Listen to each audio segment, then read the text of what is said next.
Excellencies,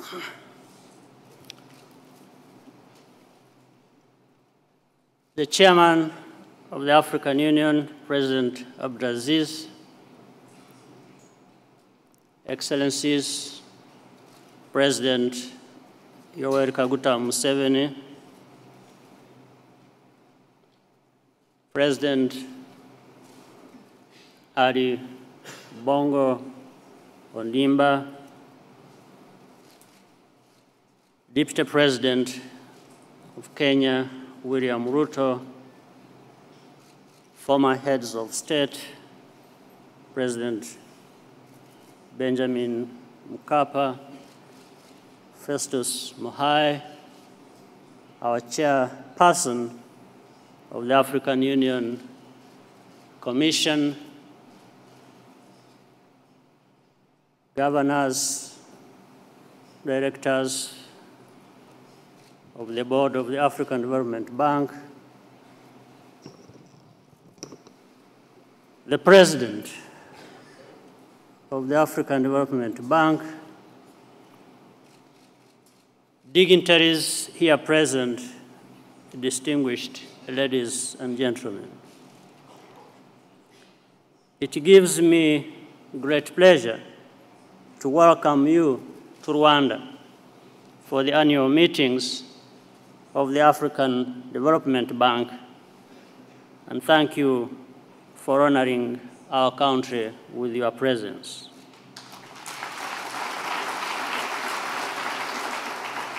We extend our warm congratulations to the African Development Bank on your 50th anniversary. The African Development Bank and your capable president have been a real asset to the continent's advancement. Particularly appreciated is the bank's attention to the practical issues related to your core mandate and your focus on innovative ways to drive development in Africa. Without a doubt, Africa has made progress over the last half a century. For most of our countries, the road has been uneven, and we have sometimes stumbled or stalled, but we have forged ahead.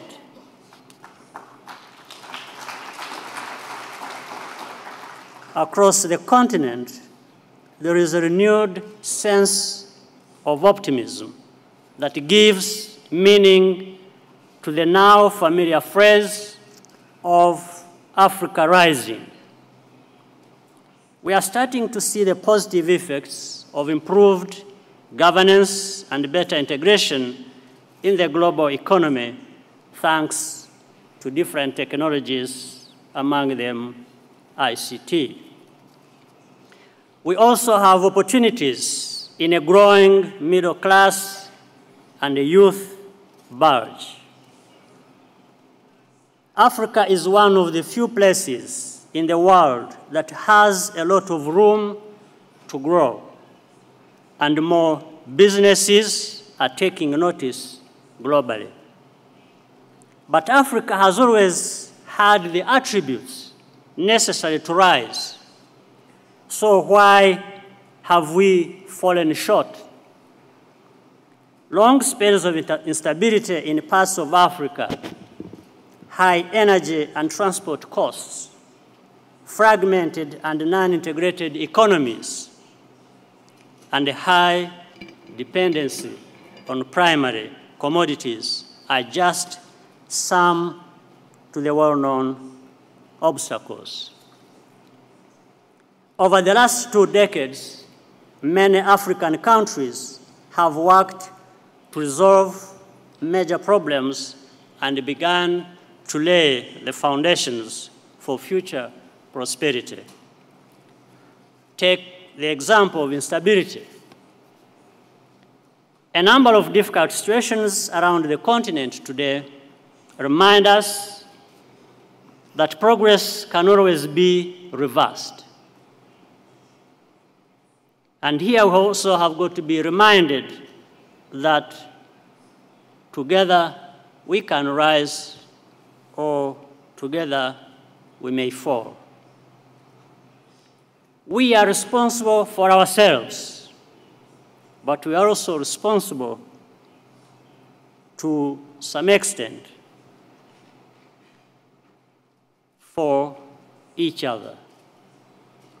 Instability in any part of Africa affects us all. That is why we have seen increased engagement by African leaders, the African Union, and the regional organizations in peace and security matters on the continent. Further progress depends on Africa's ability to work together and with other partners on meaningful mechanisms to resolve conflicts. It also calls for continued strengthening of our respective internal systems to prevent conflicts in the first place. Distinguished ladies and gentlemen, we cannot afford to sit back and take the future of our continent for granted. Yes, Africa is rising, but it is not enough to exceed the low expectations that others had of us and which we at times even came to have about ourselves.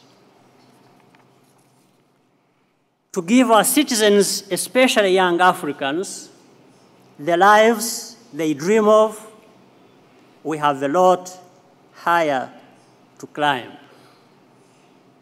Our countries have smart policies that we have seen work elsewhere in the world, but the kind of rapid advancement we all want will only be achieved by sound implementation.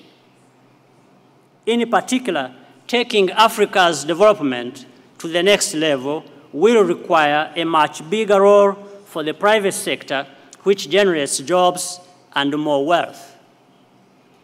As governments, it is crucial to consistently invest in and strengthen our efforts to create environments that nurture and promote innovation and entrepreneurship. The first to take advantage of an improved business environment should be African companies. Since 2007, intra-African investment has grown at a rate of 32%, more than double that of non-African emerging markets, and almost 4 times faster than FDI from developed markets. There is still a lot of potential to be realized, and we can do more to encourage this trend. Today's most important challenges cannot be tackled by any country on its own. This is true of infrastructure, trade, facilitation, policy harmonization, and even marketing. For the East African region, the Northern Corridor Projects Integration Initiative between Kenya, Uganda, and Rwanda for rail and energy infrastructure development streamlined customs procedures, as well as easing free movement of our citizens and tourists within our countries, is a recent example. Deeper regional and continental integration is not only good for Africa, it is good for investors and trading partners. It makes it easier and cheaper and less risky to do business in Africa. Distinguished audience, for the first time, the world seems to be going our way. By collaborating better, the bright future reflected in the Africa Rising narrative has a greater chance of becoming a reality within our lifetimes. Focused implementation of our respective transformational national agendas based on the aspirations of our citizens will ensure that we have healthy paths working together for more productive partnerships in Africa. The African Development Bank, as a global institution, is an essential bridge between Africa and the wider world. It keeps the focus on Africa's unique economic priorities, yet speaks a language everyone understands. The African Development Bank is a model of how Africa and the developed world can work together for mutual benefit and with mutual respect. Africans are very clear about what is important. We all want peace, progress, and opportunity. I'm optimistic we will get there, but it will not be without great effort within every nation in Africa and above all, among all the nations of our continent. Sir President, I have the honor and privilege to declare the 49th annual meetings of the African Development Bank officially open, but before that, let me once again tell you, President of the African Development Bank and the Board of Governors and all those that have worked with you, that you should proudly look back for the last 10 years, and I wanted to let you know that you have not only made the bank proud, not just Rwanda, but our African continent. We thank you. Thanks for your kind attention.